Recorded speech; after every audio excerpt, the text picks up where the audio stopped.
As I mentioned last week, just a little bit of a reminder, we should picture in Proverbs Solomon given, wisdom from God in a miraculous way, said to be the wisest man to live. And he is talking to his son from the very beginning of the book, and he is instructing him on life. The book of Proverbs is about living in this world. And in this section, he says, "My son, do not forget my teaching, but let your heart keep my commandments, for length of days and years of life and peace they will add to you." And so he is trying to help him understand that I'm going to help you understand how to live well and how to prosper in life. And Scripture's concept of prospering is generally not the same as the worldly view. Prospering in the world is like accumulating wealth. Prospering from a God's perspective has much more to do with living well and living peacefully and with kindness and goodness and having wisdom than it is about how much stuff one has.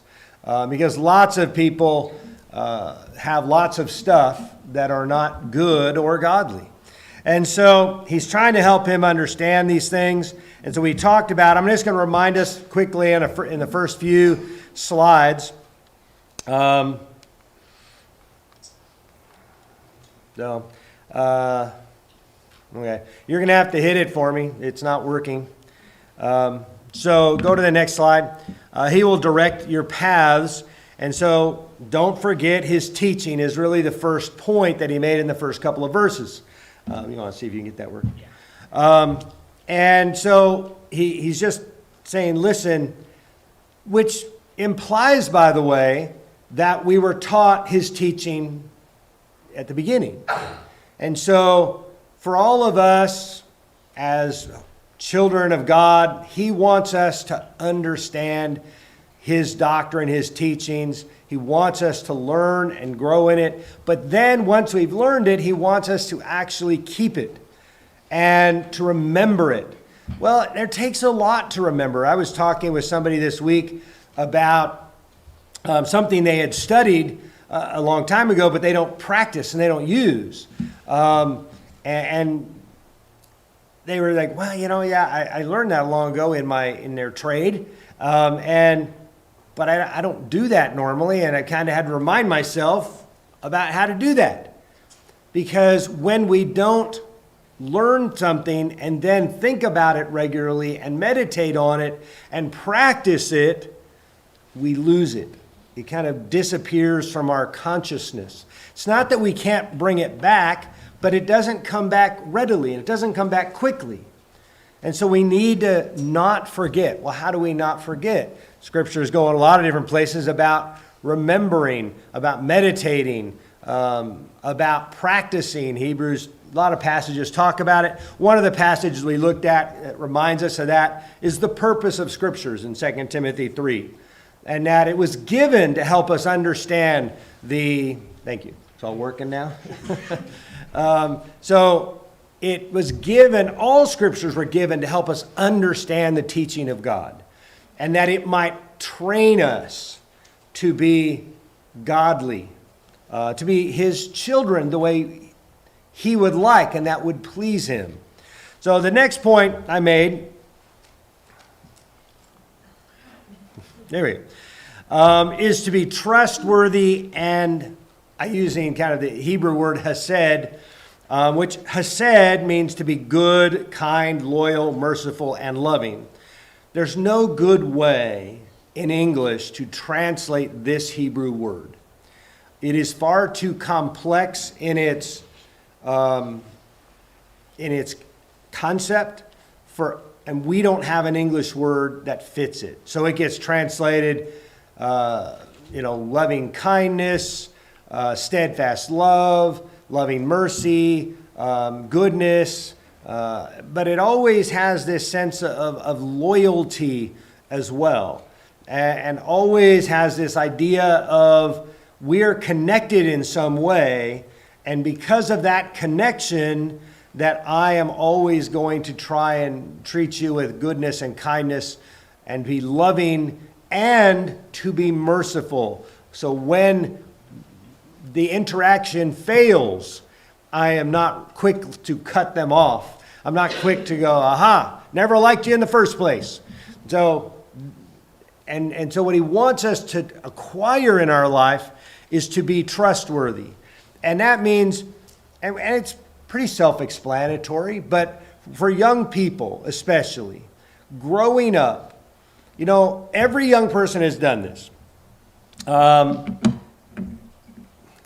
Young people are pretty deceitful.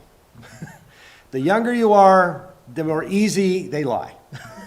I mean, they can be 18 months old, and they're not supposed to, have some, snack or treat that's kind of there, and then you can be in the other room, and then you hear some like rustling of, of a box or, paper, and they're not aware that sound travels around the corner very well. And so they're grabbing the cookie they're not supposed to have, and you come in and they're like, are you eating that? Oh no, I'm not eating that. And like, it can be holding it in their hand. They're like, did you get? No, I didn't get that. Because they don't have a concept yet, but they're lying. Why are they lying? Because they wanted something you told them not to have, but they want it anyway. And so then they deceive.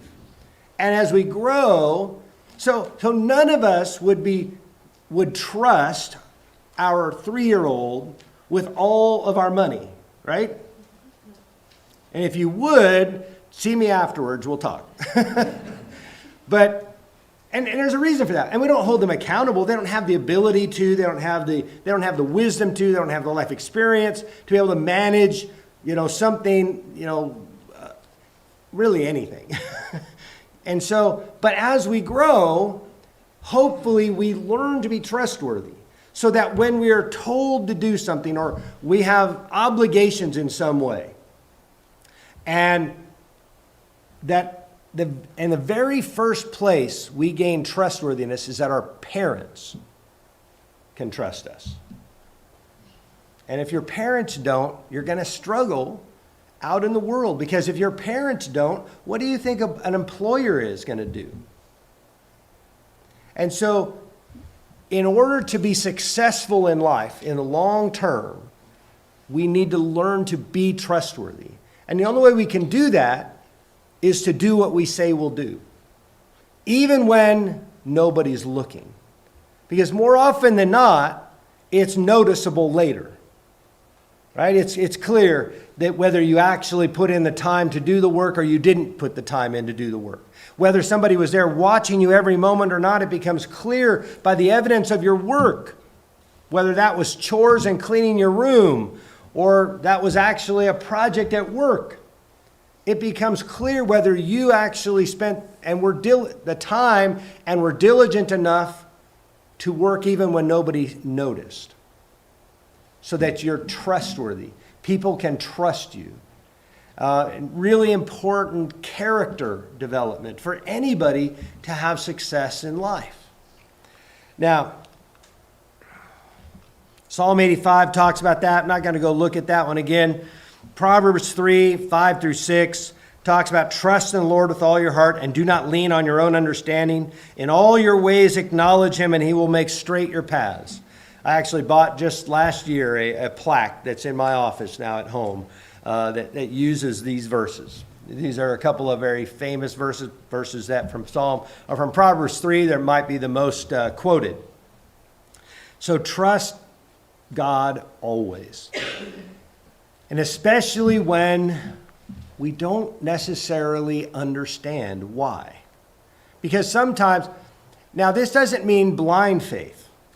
God has given us reason to trust him. He's shown us and demonstrated his trustworthiness and his faithfulness. And when somebody has done that, when they urge us to do something, we don't quite understand it, we don't quite get it, do we do it anyway? And that really is the standard of trust. If you don't do it anyway, then you don't really trust them. What you trust is your own opinion of it. And so I've been doing a lot of studying recently on sleep. Because sleep, I learned 5-6 years ago, it was causing a lot of health problems for me, maybe even a little longer than that. But I realized my sleep was dramatically affected. I wasn't sleeping well, and it was causing a lot of health problems for me. And so studied a lot about it, and the consequences it has on just living and being healthy. And you think about the idea, why do most parents make their children go to bed early at night? I mean, is 8 o'clock or whatever the bedtime is for them, is there some magical thing that happens at that hour, at that moment? No. But we also know what happens when they don't go to bed and they stay up late. Not only do they kind of wake up cranky, they mess up our lives too. And so we get them into these habits for their own benefit. But what's the first thing when those limits come off, when you got maybe a teenager and some of those limits go away? As soon as you didn't have, like, you have to go to bed at 8 or you have to go to bed at 9, what's the first thing you did? Stayed up till 10, 11, 12, whatever. As soon as you could do it, you did it. And then you get older and go, I just can't wait to go to bed. 9 o'clock sounds really good. And so, because it actually is helpful. But you're being given rules that somebody thought, now they may or may not always be right, because human rules are not always right, but usually parents have given them because they think it's helpful to you, even if you don't know why. And the same is true for us no matter how old we get. Does God understand better than we do? Yes. Does he understand me better than I do? Yes. And so listening to God, and I used one of the passages in Romans 4. It's a great passage talking about how Abraham obeyed God, especially when he didn't really understand it. He didn't really get it. He didn't really know why. But he believed him. When he was 100 years old and had no children, and his wife was 90, and God said, you're going to have so many children, you won't even be able to count them. They'll be like the sand on the seashore. And he's, okay. Now, their first attempt was, let's have a baby with, somebody else, not my wife. Which, by the way, was his wife's idea. And God says, no, that's not it. Because even before that, he had adopted one of his servants. Like, no, that's not it. And then, years keep going by, and she's getting older, and he's getting older. And they're like, no, it's going to be the two of you, your child. And then you're going to have so many of them, you won't be able to count it. Okay. That would be hard to believe, wouldn't it? But they believed. And that really is why Abraham is the father of the faithful. Why God chose him to be the model of trust. He didn't always understand, but he always trusted God. And that really is something that he urges us to learn. If we want to have a path in life that will be successful, this is something that's important to us. Proverbs 3, 7 and 8. So these are the new ones, okay? He says, be not wise in your own eyes. Fear the Lord and turn away from evil. It will be healing to your flesh and refreshment to your bones. I kind of titled that, Don't Be Puffed Up and think you're wonderful and think you're great. You might be smart. You might have great abilities. One of the things I'm going to probably talk about in the near future is some of the things that we tend to conflate, which means we take one thing and then we think, well, this other thing must be true as well. And for example, when Jesus told all of his disciples that it's harder for a rich man to go to heaven, than the camel to go through the eye of a needle, by the way, sometimes people try to make an argument how a camel could go through the eye, and that was not the point. His point was that's impossible. But then later on he says, but all things are possible with God. But when he told them that, his disciples' response was, well then, if the rich can't go to heaven, who can? Because their assumption was they're better. And he ultimately did teach, that's not true.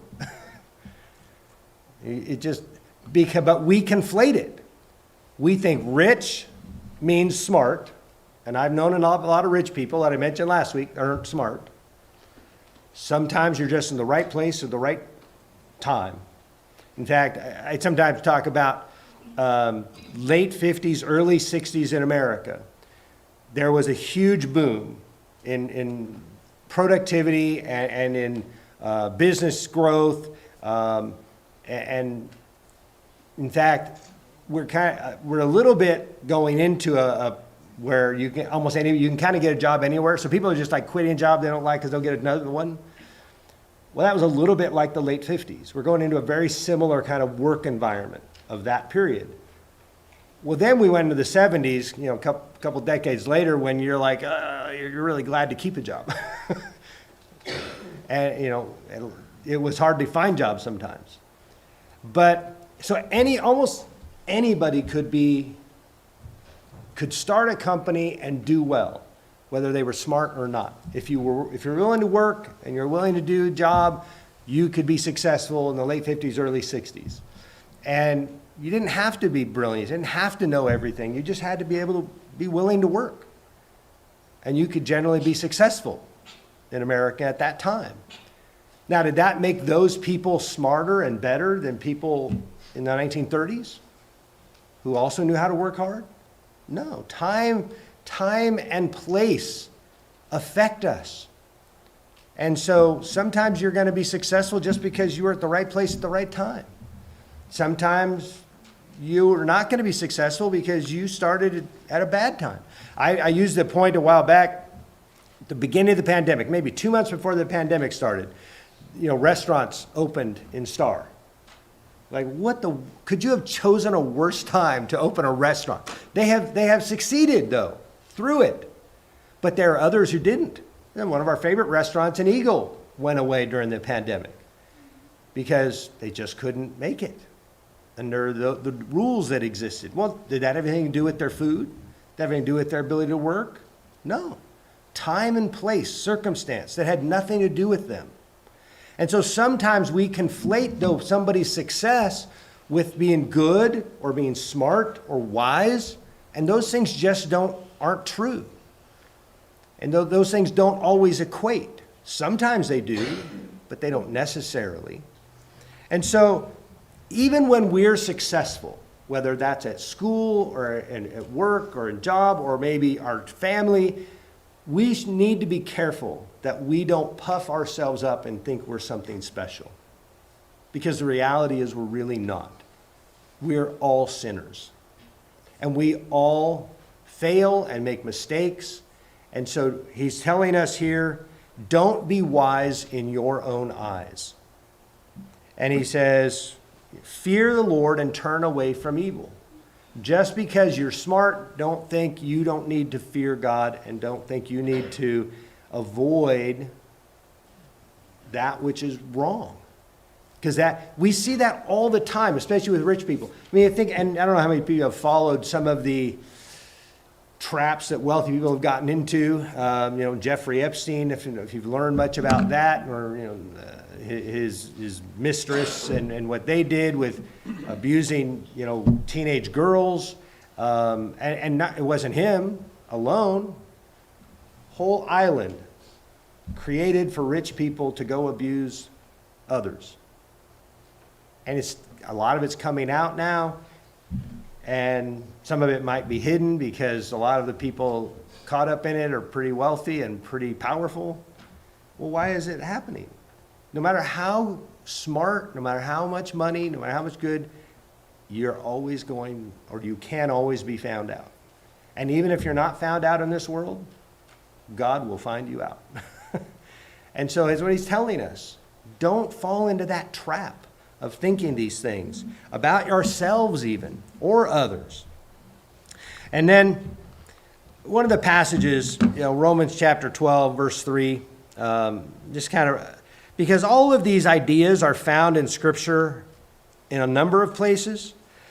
And so in this particular passage, as the Apostle Paul is appealing to the Christians in Rome, and he's urging them, to present their bodies as a living sacrifice, holy and acceptable to God, which is your spiritual service.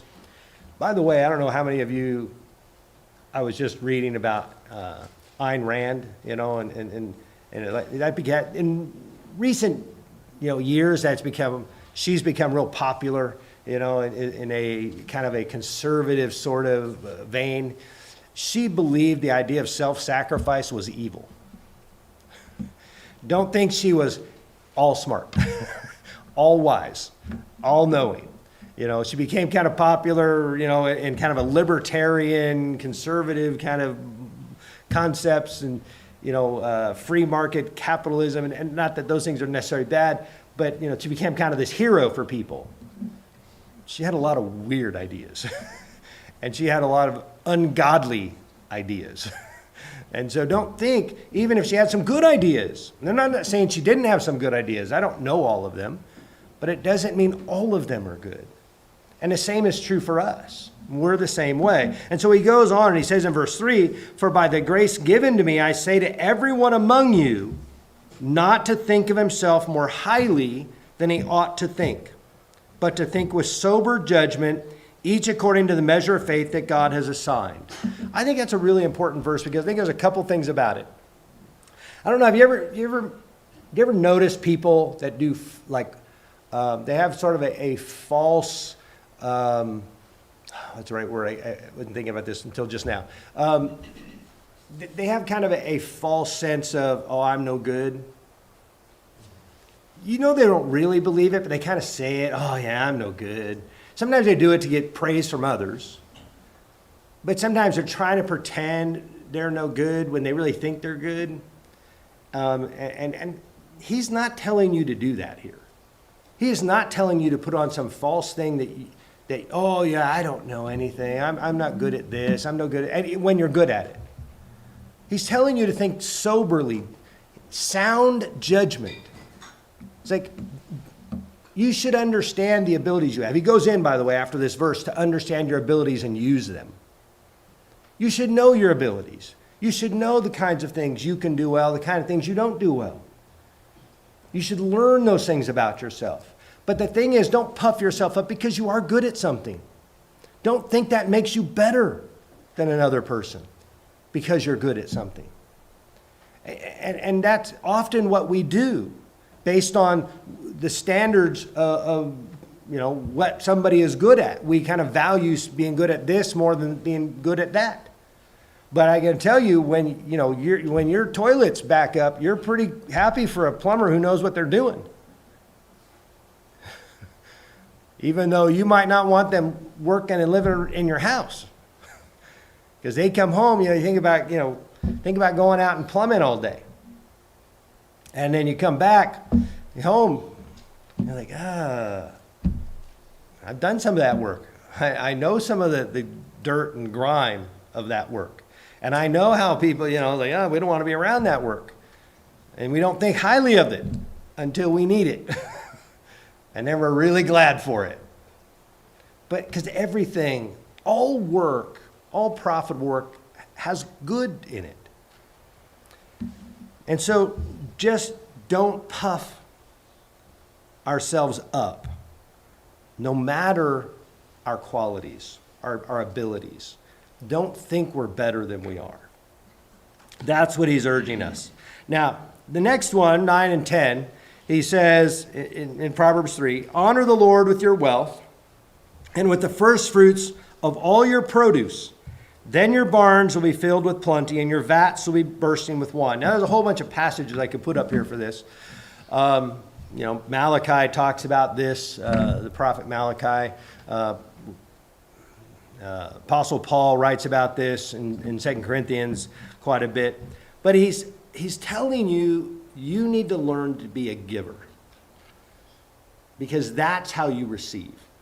If you are the miser and stingy, then you're going to not have others bring it back. You're not going to receive. God himself will even kind of withhold. And so one of the passages that kind of reminds us of this is in Proverbs 11. So he talks about this in 24 and 25 of Proverbs 11. And he says, one gives freely, yet grows all the richer. Another withholds what he should give and only suffers want. So you think of that verse alone, what is he saying?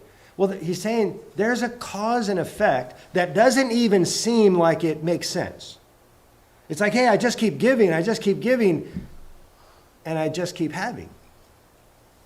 Well, how does that happen?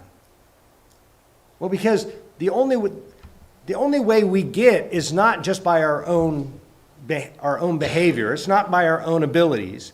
It's also God has the power to affect our life and the blessings that come into it. And it's a little bit of that idea that God talks about, we reap what we sow. So the things that we throw out are the things we tend to receive. So if you think about it in other ways, if you're loving and kind to other people, what will other people have a tendency to do for you? Will they be loving and kind, or are they going to be mean and cruel and nasty to you? That doesn't mean all the time, right? You can be really nice to somebody and they can still turn and be really mean and nasty. But in general, if you are kind and good and patient with people, they're going to reciprocate a lot of the times. And the same is kind of true with our ability to help. And it's like, hey, I've got something, I can help, I can give, and then I'm going to be more likely to receive. But if I'm going to withhold and no, I've got to keep it for myself, well, what will other people do if I never help them? Well, they'll never help me. And that's kind of a tendency in the world. And he goes into the second verse as well. He says in verse 25, whoever brings blessing will be enriched. The one who waters will himself be watered. And those are the things I was talking about in terms of sometimes we give the things we give that are not money. Because the idea of giving and receiving is not just money. Money is one of the ways we can do that. But it's not the only way we do that. We give of our time, right? We give of our energy, our talents. And if we have the ability to give and help, when we do that, we will have a tendency to also receive. And that's what he's urging for us, to learn to do that. And you know, when we're young and we don't have anything, and I was being told before services, somebody who was collecting all their money for their trip that's coming up, and they can't wait to, so just saving everything so they can have that money, right? Well, when we're young, we do that. We don't have much, right? We don't have a lot, and then we have something we want, and it takes a long time to save, and then we don't want to just kind of let it go. But it goes even into our young adulthood a lot of times. We don't have a lot of extra, right? And sometimes we're trying to actually even get to the point we can get the house and we can and be able to live. We can do those things. So we don't even have all that yet. We're trying to get some of that. We're trying to still plant the seed in the ground, and we're still trying to and so it's hard to give, right? But we can still give time, even if we don't have money. Learning to give what you have that can help another is a really important character quality to develop from childhood all the way up. Now, the last part of all of these points that is made is in 11 and 12 in this little section of Proverbs. He says, "My son, do not despise the Lord's discipline, or be weary of his reproof." Any kids here, are you tired of being corrected by your parents? Would you like it to stop? Yeah. I can't imagine a child that wouldn't say yes. I would like the discipline to stop. I would like the correction to stop. I would like the training to stop. Could you please not lecture me ever again? We would love all that. But the truth is, we need that. And we don't just need it when we're kids. I need it still. All of us need it. And that's why our Father in heaven, and so for you kids, here's a good thing to know, our Father in heaven is still doing that to us. Because that's one of the jobs of coming up and preaching the Word of God, is to kind of illuminate God's correction of us. Which is sometimes why we don't like the lecture that comes from up here either, just like we don't like it from parents. But the idea is we need to be correctable. We need to listen to people who tell us, wow, that wasn't good. And they might tell us really well, because if you know, when people come up to me, oh, yeah, just a little thing, I'll tell you, oh, you do normally such a great job, but there's one little thing. And we like that, right? We like when they do kind of the Revelation 2 and 3, you know, where Jesus told all the churches, oh, you know, you do this really good, but you kind of don't do this so good. And we like that. But not every correction is like that, is it? Sometimes people correct us and they don't do it well. They maybe get mad at us and they yell at us. It doesn't mean the correction isn't justified. And so we need to be able to hear that. And it doesn't mean we should say everything other people say about me is always right, but I should be willing to listen to it, hear it, you know, learn from it, and try to correct and make improvements using it. And it's not easy, but we should not despise it. And the truth is, we grow to despise correction, oftentimes. He says, for the Lord reproves him whom he loves, as a father the son in whom he delights. Because here's the really unfortunate part. Every kid would like to not be corrected. But you know what's much worse? To have nobody that ever corrects you. That means there's nobody that actually loves you enough to help you. And that's actual real heartache for children. Being corrected, even by God, is a good thing. Because when you go out into the world, you know, when you look at your parents, sometimes, you know, you might see other people doing things that you would get corrected for. But do your parents correct them? These strangers out in the world? No. They don't know them. They don't have the same relationship to them. They don't love them in the same way. And so the idea of being correctable means that somebody cares enough to say something to me. And so now we're going to end with this passage in Hebrews chapter 12, because this is actually what the Hebrew writer's talking about in this whole big long section. And he says, and this actually starts with the idea that therefore, since we are surrounded by so great a cloud of witnesses, which is what chapter 11 is talking about, all the people who died because of their faith, that's the word where witnesses there is the term martyr. He says, let us also lay aside every weight and sin which clings so closely, and let us run with endurance the race that is set before us. And that kind of fits with our theme this year, pressing on. Regardless of what has brought us this moment in life, where am I going from here? What am I going to do with the time I have? And how can I be productive today and tomorrow? And so he says, lay all that aside, run with endurance the race that is set before us, looking to Jesus, the founder and perfecter of our faith, who for the joy that was set before him endured the cross, despising the shame, and is seated at the right hand of the throne of God. And so he ran his race. And that meant it ended at the cross. And he went all the way to that cross until he passed the finish line and received the crown, the victory crown of having run the race and was seated with God. And he says, and starting in verse 3, consider him who endured from sinners and such hostility, such hostility against himself, so that you may not grow weary or faint-hearted. In your struggle against sin, you have not yet resisted to the point of shedding your blood, as Jesus did.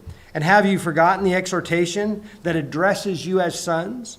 My son, do not regard lightly the discipline of the Lord, nor be weary when reproved by him, for the Lord disciplines the one he loves and chastises every son whom he receives. Now, it reads a slight bit different, but that's a quote from Proverbs 3:11 and 12.